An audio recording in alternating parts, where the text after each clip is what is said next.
time to focus and be present for these two extraordinary men and to hear the energy and MacDonald, the people who are there doing their passings, who have short stories to tell, because many of us have not been able to connect collectively.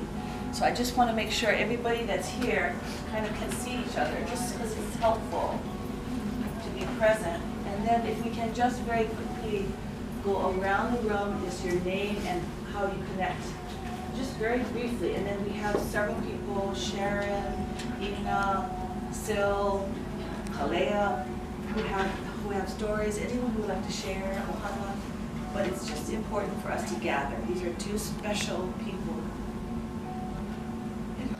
So, my name is Maya Meyer, and I'm part of Hawaiʻi, and Dell and Lizzie helped us set up today. We're all in between everything because that's just the way life can be. And we've just been grateful to have Bert and Uncle Matt connected to Namea for many years. And Uncle Matt came to us in a dream. His wife asked him to come here to play with us, and my cousin ʻOhana was connected to him musically, and so he played and enjoyed his time with us for, what, 15 years maybe? Aloha Kilki. And dear Uncle Bert, you all know him through his recent passing and your relationship to him as a healer and a leader of your spiritual practices and connected to you. And he and Uncle Matt were dear friends, and I believe that they are absolutely together and completely in that space of spiritual healing and presence. And Uncle Bert was connected to the Kupu community as well as here. Kupu was very pili, and we have a Kupu gang here. This group right here, Ray, Peter, Daniel, and in the back, Kamuela, Roy, Gina. So, you know, truly. Eric and Joyce and Eloina connected with the Namea ʻOhana. Kaleo and Dale, are you still in our midst? Alana and Kyoki. So we all have that Namea connectivity and so many fun memories for that time. So anyone on the Namea kupu want to share before we go around whoever else is in this room? Anything?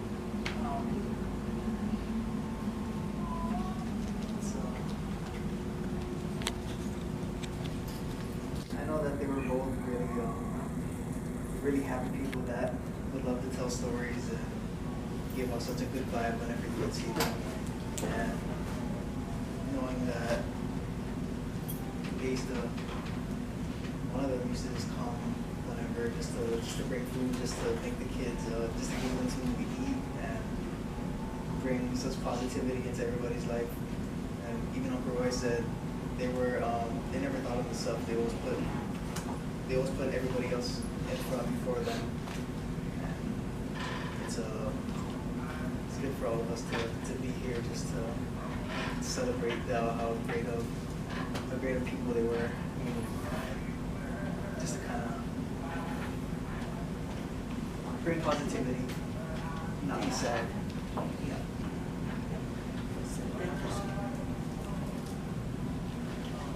Gina, Joyce, Lorna. I think for me, Uncle Bert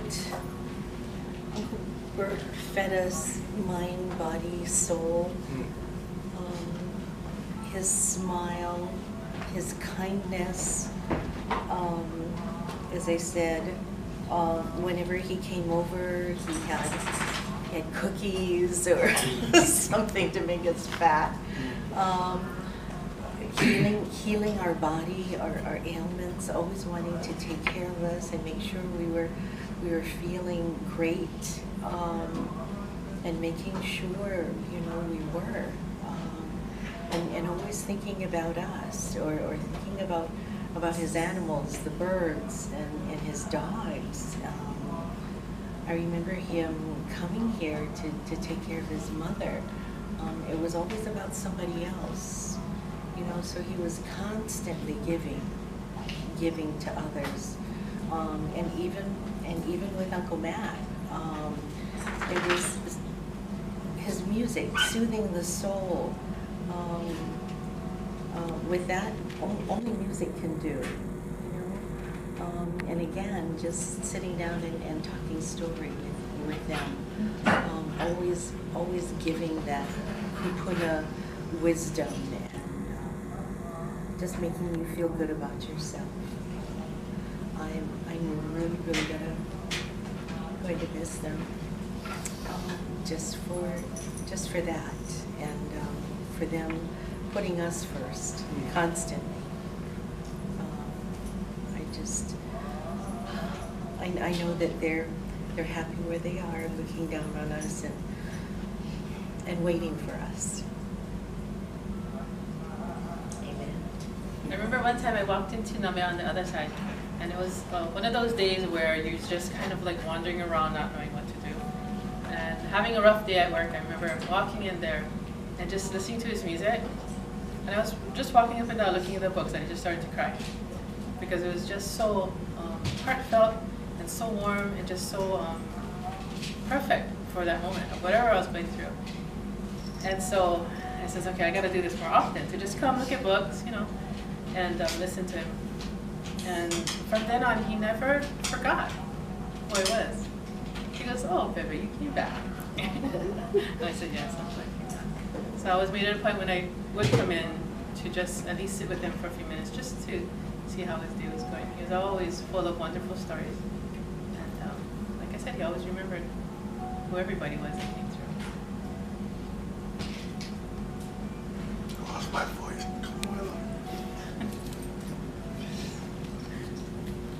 Uncle Bert was a truly Superman, a Hawaiian Superman. He came to us, wanted to do some loaming, and had a little corner. So he went to go there. He felt the money and the energy was incredible. And he would come every Wednesdays and Fridays, and he'd bring kids food. Manapui, crispy gauzi, and chicken katsu. And he was a man of just great knowledge. And man, he was strong. He brought all his animals. He brought one bird in there that was a bobo, and I don't like bobos because they eat all my Hawaiian chili pepper. But this guy, Uncle, when he healed this bird, and the bird used to fly around and come back in a cage. So I told him if I could learn that process, so I could teach my kids to fly around and come back. But he was an incredible man. A man just when I got the news, I was stricken with sadness because he lit up the place. He brought some incredible people, amazing people that can cook and make cookies, and he just brought a wealth of energy. So for me, I'm gonna miss him, but I'm never gonna forget him.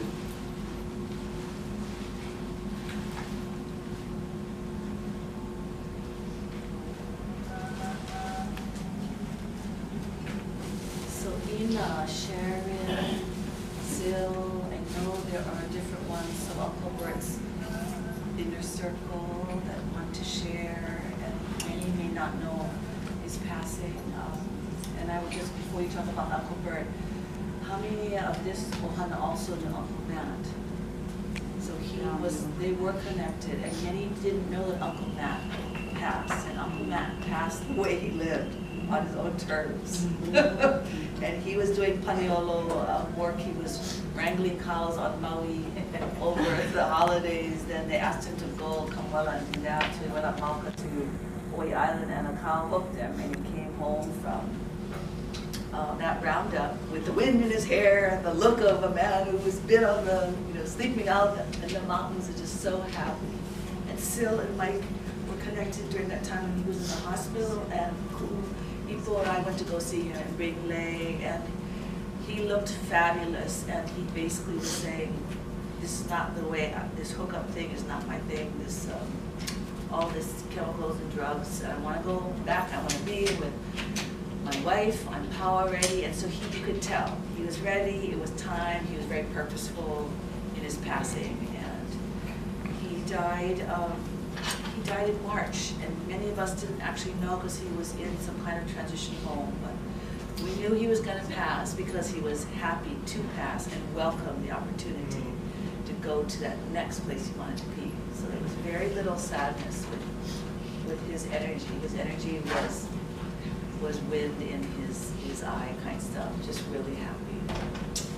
So any other Uncle Matt touch before we ask Ina and Sharon and Sil, anything else about Uncle Matt? Uncle Matt, he never ceased to amaze us, right? Because, how do I say it? For those of you who don't know, I do the flower class every Friday, Aloha Friday. Hi, Dr. Magno, hi, Shell. And so he was the special addition to all of my 4 classes. And I have greatly missed it being here. And I'm so grateful to be here.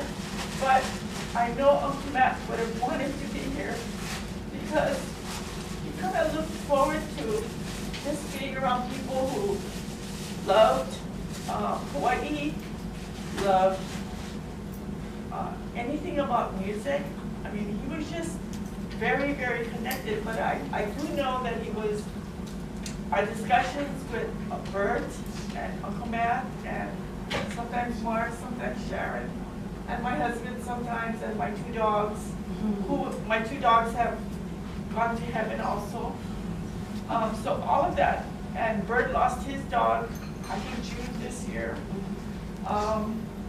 What was really, really important was they knew that, and I even know Bert, for months and months and months, I sensed that he was just allowing things to happen in his body that I kept reminding him he could address, he could have it addressed. But for Uncle Matt, it was, you know, he didn't see any sense in torturing himself. And he really did want to be with his wife. And he was in the hospital my husband works at Kaiser Hospital, so he's there now. It was really, really hard for my husband because he was admitting to my husband, you know, he doesn't want to do any procedures, he just wants to go home. And he knows he lived life, he really lived life. And his ʻOhana here, which was really, when you think about it, every week, you know, 100+ people, just who he could actually share his mele with. And really, a lot of people did try to help him pursue recording. I was hoping George would be here tonight because I know he did some of his recordings for him. And some of it is on a CD now that can be shared, but we don't, you know, I know Miley tried to get it to be here, but Uncle Matt and Uncle Bert really truly knew that it was this ʻOhana, it was one way or the other, was a place that they could actually go to, and they just wanted to receive our smiles because it was unconditional. It was very unconditional. So I did Bert's last week. I don't know why. And I drove to Kuku twice. And I knew he wasn't there. And so I said, well, do I have to go to the spot just to see him? Because he wasn't answering his phone. But I do know that he was suffering, right, Sharon?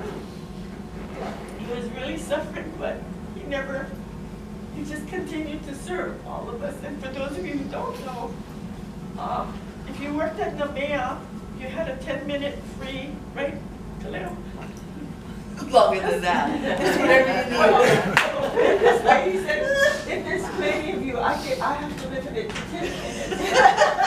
Because on Fridays, truthfully, there was a lot of people. I mean, even my students had to stand in line, and I said, you know, if you didn't come early, you're not going to have that moment.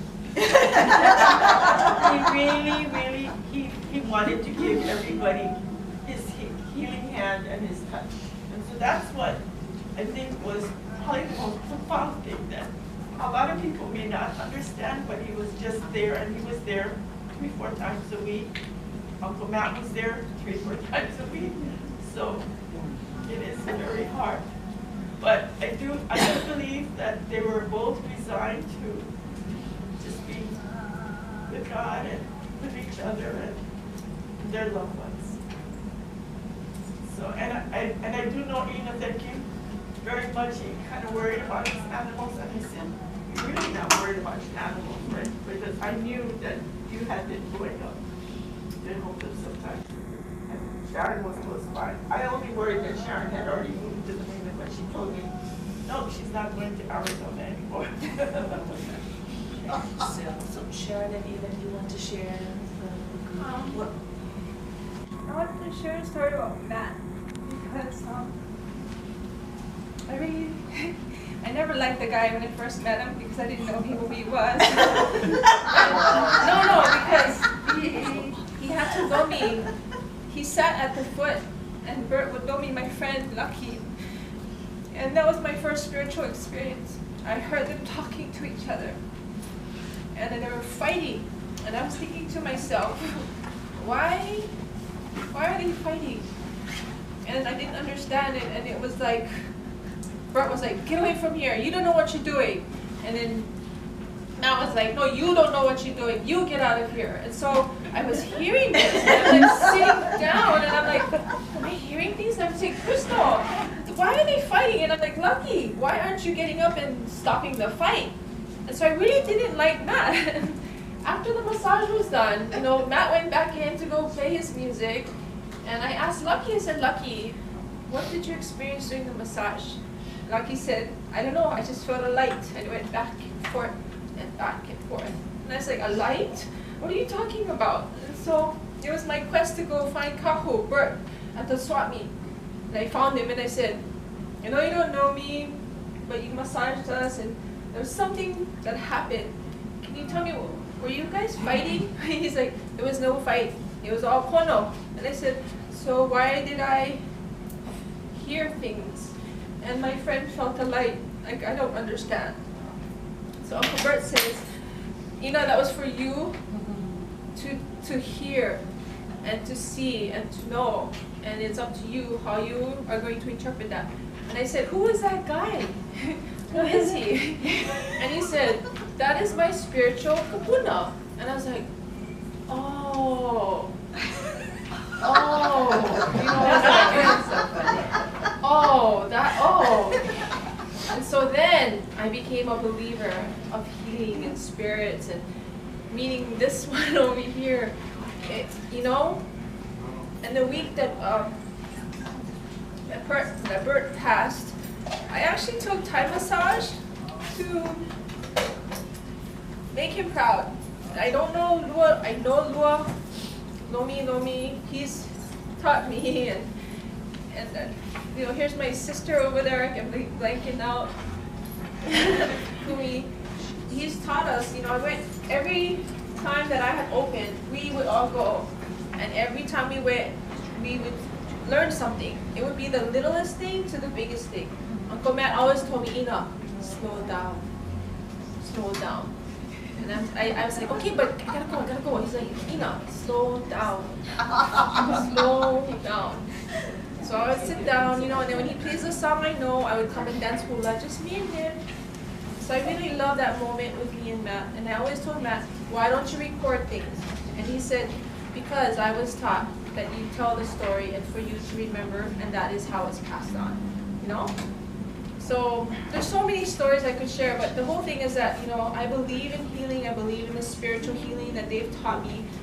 I felt him passing, that week that he passed away, I was massaging a client, and she said, your hands are so hot.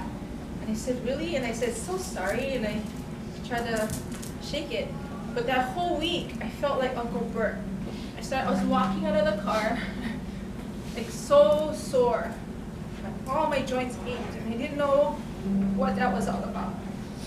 And so on Friday, when she called me, Sharon said that he passed, it all started clicking.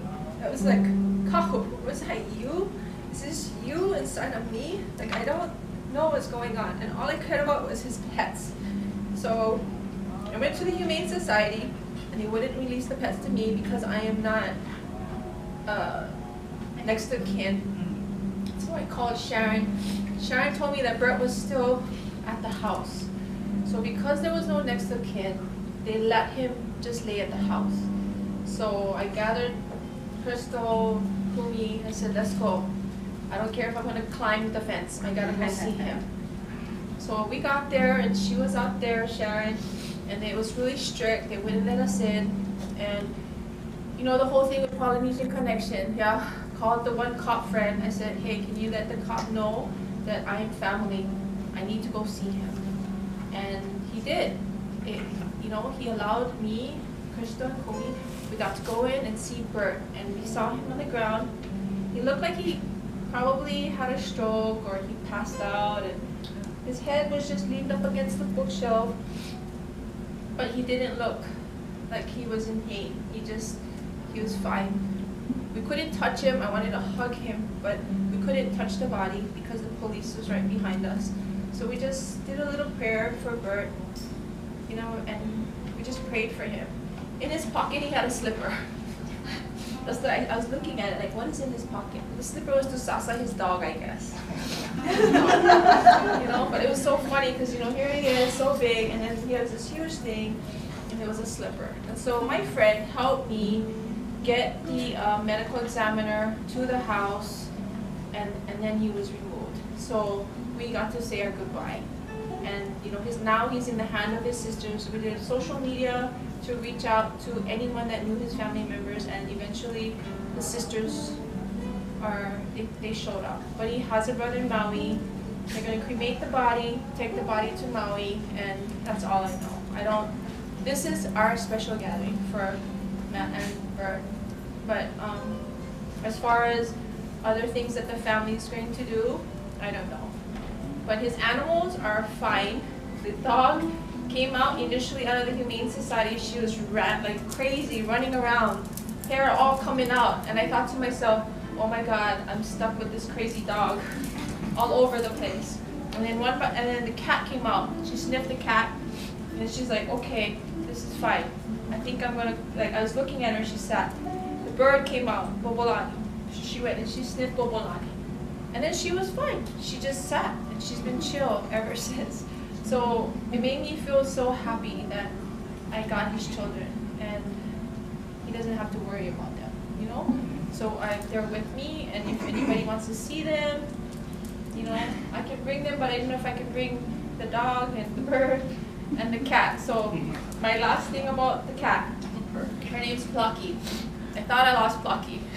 Plucky went and hid. So 2 days I was like, oh my God, where did Plucky go? Plucky's gone. So I was sleeping, I wake up because the light's on, and I thought to myself, why is this light on? The light needs to press to open to light up the room. I'm like, why is the light on? So I get up, I go and turn it off, I go back to bed. I turn back around, the light's back on again. And I get up to turn it off, and Plucky is right there. And I'm like, so automatically, I couldn't help but to talk to Bert. I'm like, Bert, that wasn't funny. That was not funny.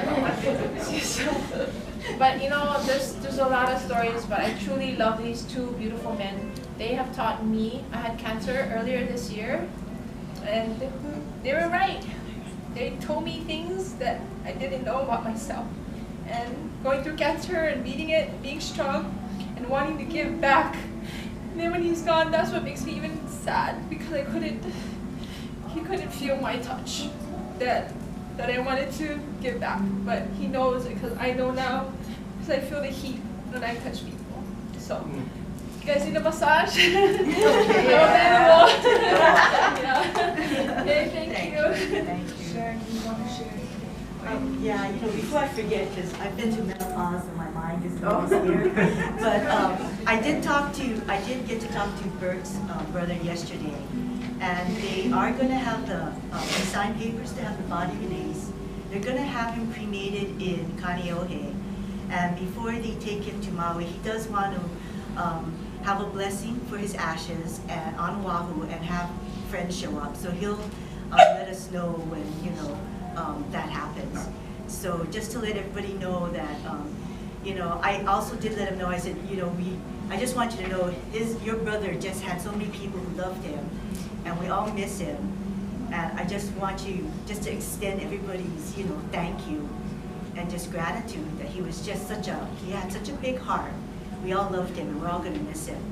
And you know, he was very nice and inquired about his animals, and he was so happy when I told him that Ina had the animals. And you know, we had a very nice conversation. He seems like such a nice man. So I just want to let everybody know that when he gives me a date and time, I'll pass it on, and I hope everybody comes. As for Matt and Bert, I mean, I miss their little man cave at the old Namea, when he used to sit out there, and we all used to sit out there, and Bert would do his thing, and Uncle Matt would come out, play music, and we just all have a good time. And I'm just really missing that right now. And they're both such special people, and I just will never forget their energy. Their energy will always be with all of us who need them. And I just want to thank everybody for coming. Thank you. Thank you. Yes, please, Amanda, and anyone else, please, Amanda. You know, I met Uncle Matt I was working for Hulu Records, promoting Hulu Records, Moana, and we were promoting Moana Chang. And here comes this man up on stage, and he's all singing. He gets off the stage and says, "Hi, what's your name?" And so that's how we got acquainted. And then around that time, I left Hulu Records to come and produce the Melody Day concerts at the old store. And I said, "Hey, Uncle Matt, why don't you come and be a part of this?" And it just evolved into so much more.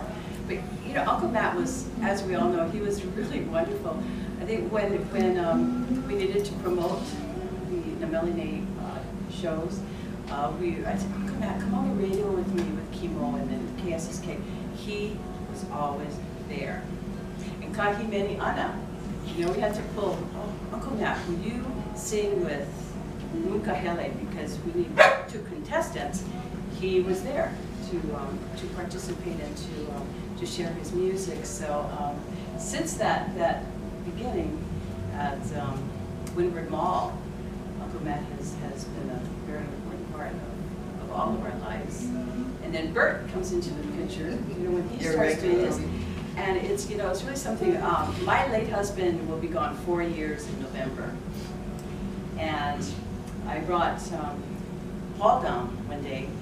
Paul really wasn't somebody that would just let anybody into our home, and for you're not going to even anybody to know him. But when he met Bert and he talked to him, I said, "Sure." Bert came up to he was in a wheelchair. Bert came up to our apartment every Tuesday. This was probably for about 2 years, and not only massaged his body, but he filled him spiritually. I mean, it was really amazing.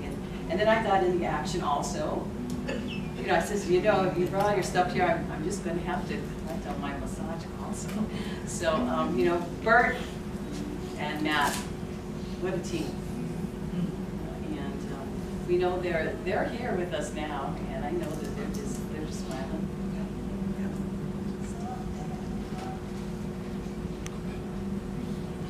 I would like to say something about Bert, and especially Bert, because this guy is undoubtedly the most powerful healer around on this planet. I mean, this guy is something else. And I have no question in my mind that he helped me through the rough spot I needed to go through.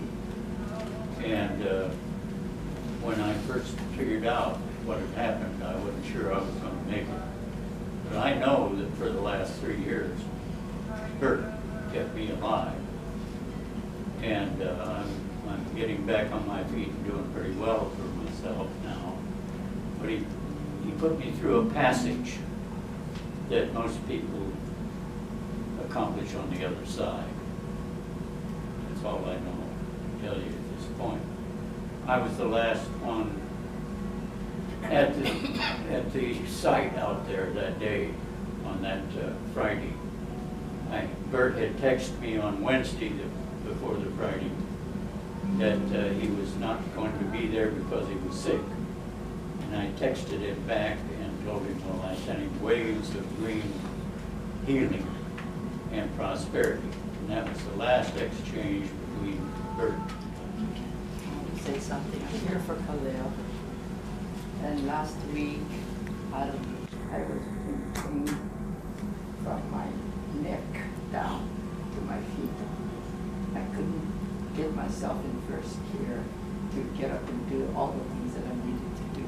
And out of the blue, Khalil calls me. Oh, Khalil.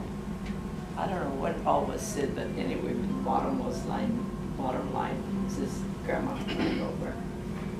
And I said, Khalil, can you do something? I said, my neck is hurting. Because I knew he used to massage his mom and auntie and everybody, right?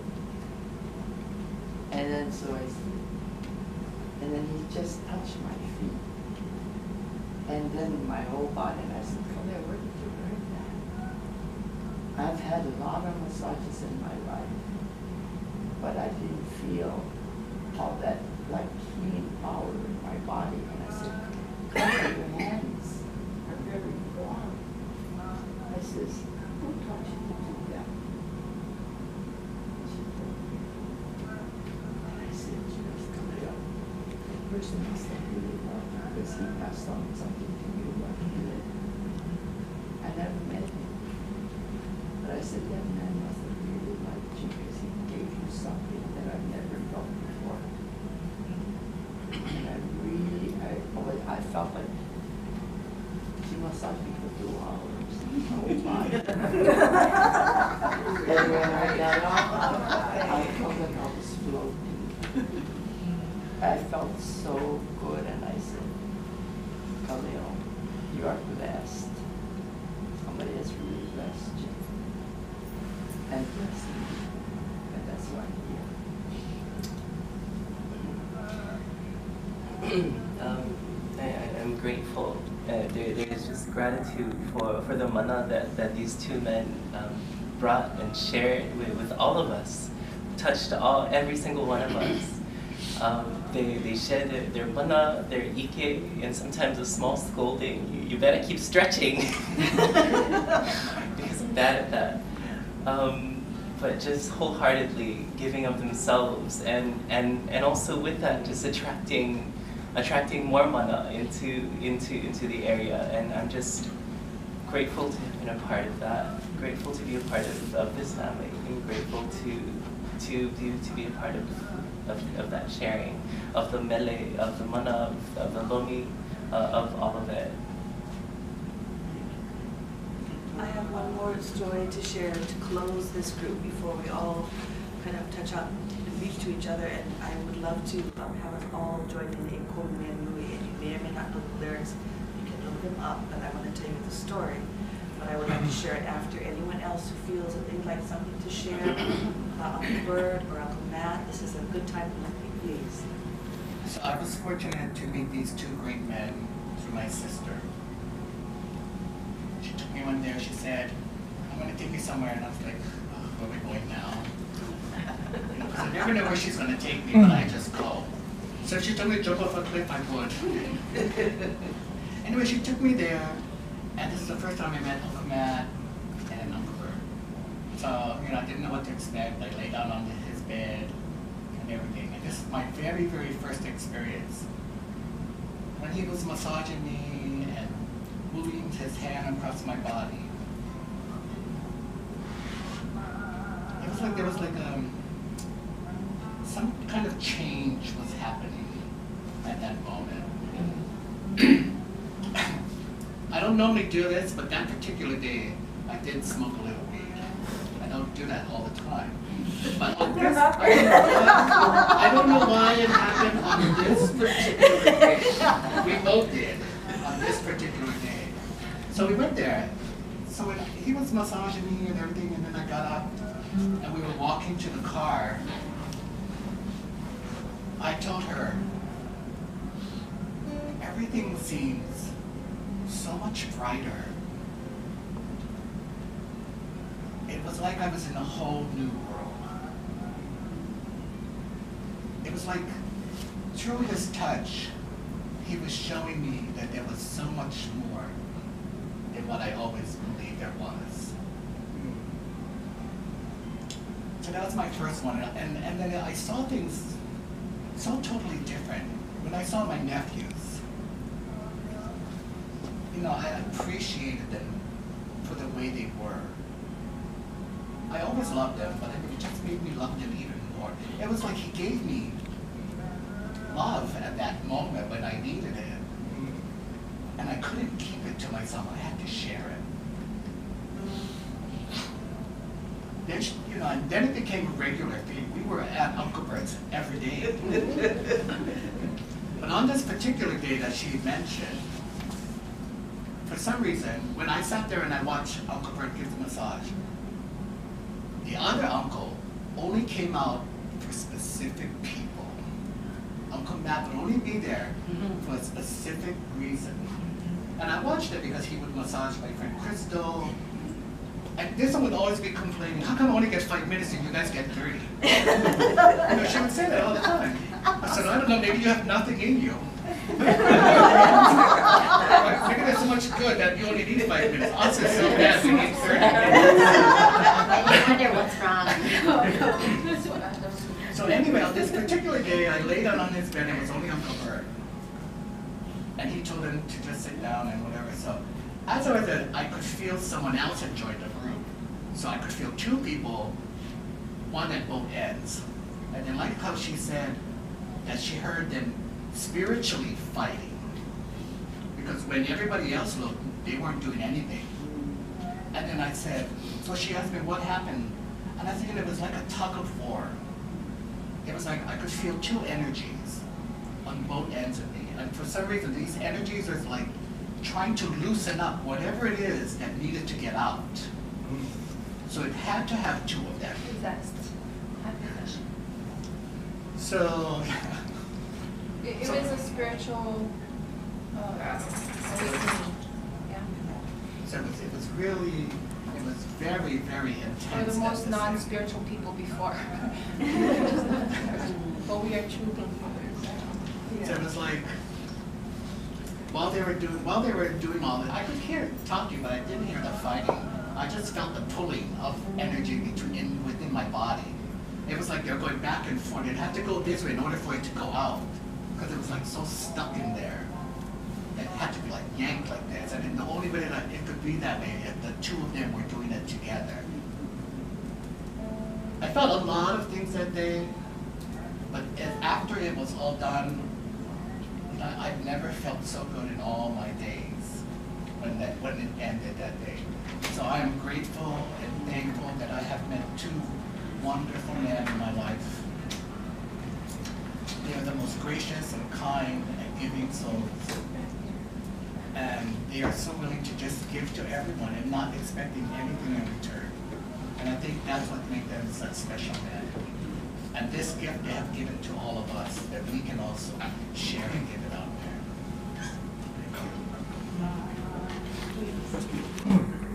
Well, I'm Khalil. This is my wife, Carolyn.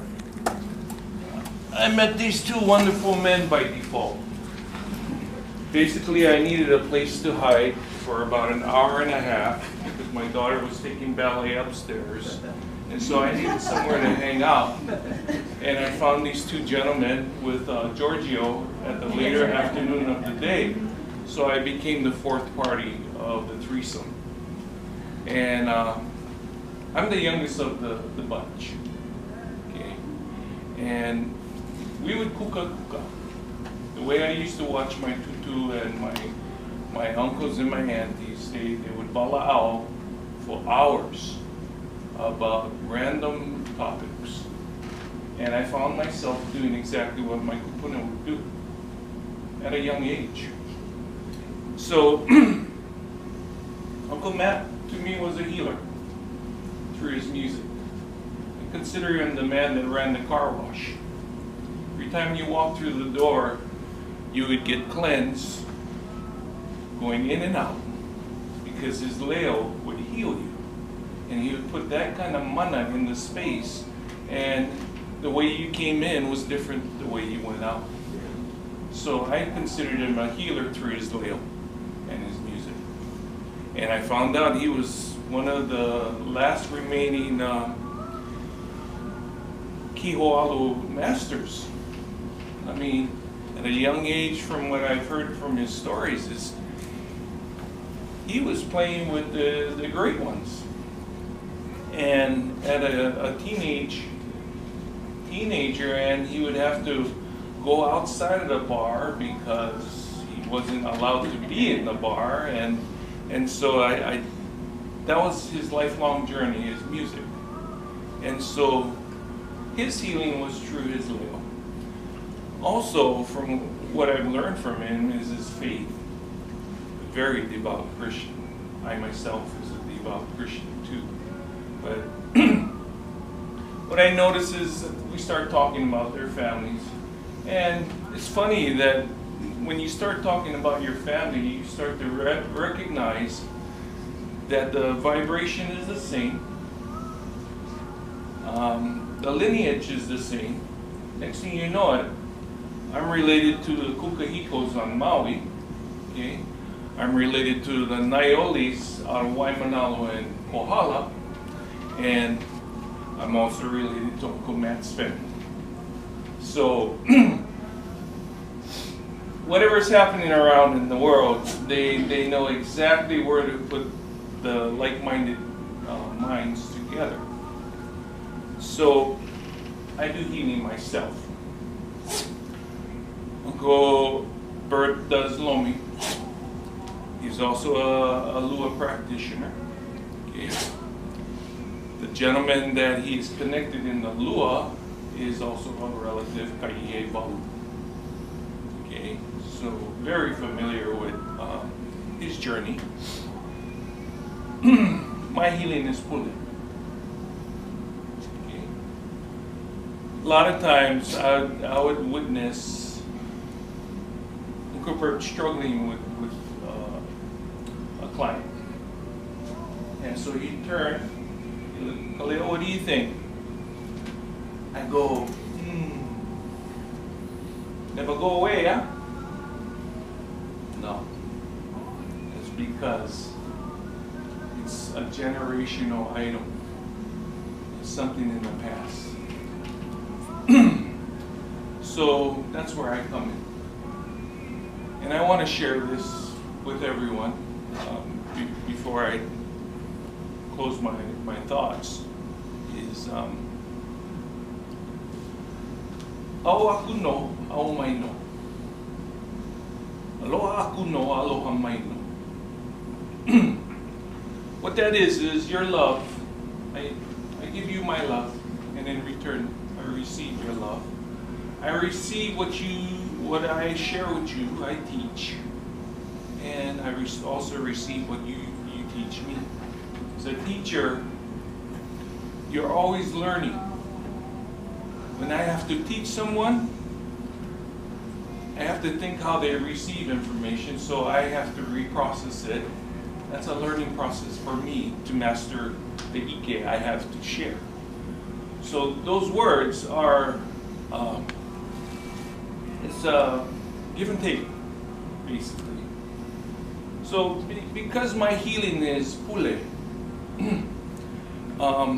I want to share this all with you because I'm in the same pain.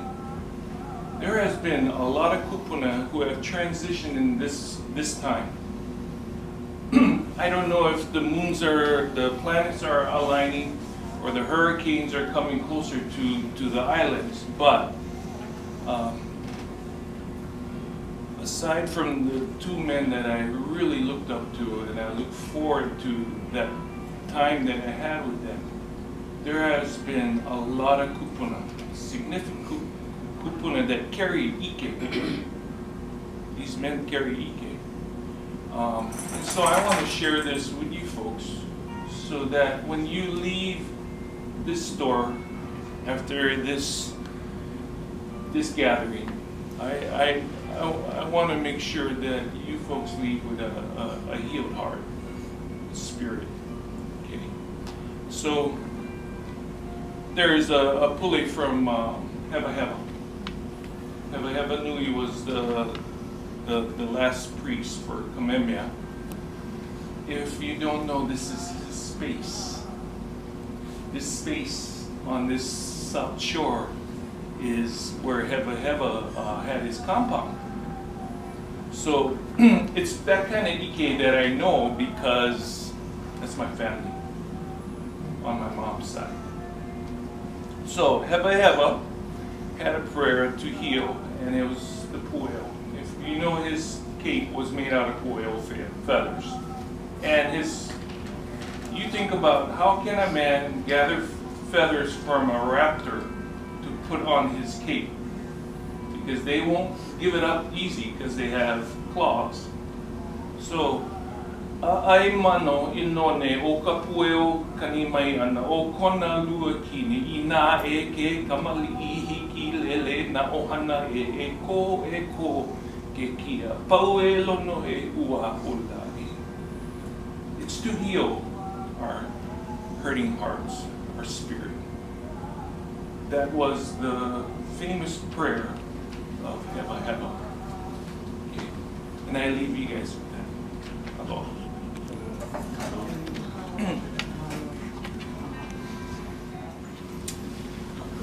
Uncle Bert, out at Kumu, at the passing of a dear family friend, who also found great solace in being with community as she defined family. So Auntie Holly, it was her passing, and Elena and Kyoki were there.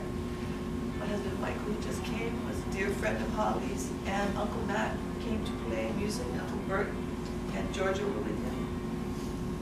And one of Uncle Matt's favorite songs to play was ʻOhana. And so he played it, and Uncle Bert came to find me and said, Maya, you have to come. You have to come out onto the point to see what is happening. Uncle Matt is playing ʻOhana, and every bit of the honua is answering. The rainbows are going, the wind is happening, the fish are jumping, and I was saying, kind of focusing on setting up, and Uncle Bert, his eyes were bright and wide and clear, and he was making a spiritual connection. So I stopped and dropped everything and went out, and Uncle Matt said, you can't even believe what just happened. And he said, I played ʻOhana, do it again. And I said, okay. And so he started to play, and sure enough, everything sang along. So we're connected. We're connected by being here and evoking these men. We're connected to our ʻOhana, we're connected to place. We're connected to our leo, our puli. So just touch the people next to you. And if you know the lyrics, great. If not, we're going to say them once with you, because it's e kolomea nui, maponua. Kamana'o'io, the knowledge that we know, kamana'olana, knowledge that comes from within.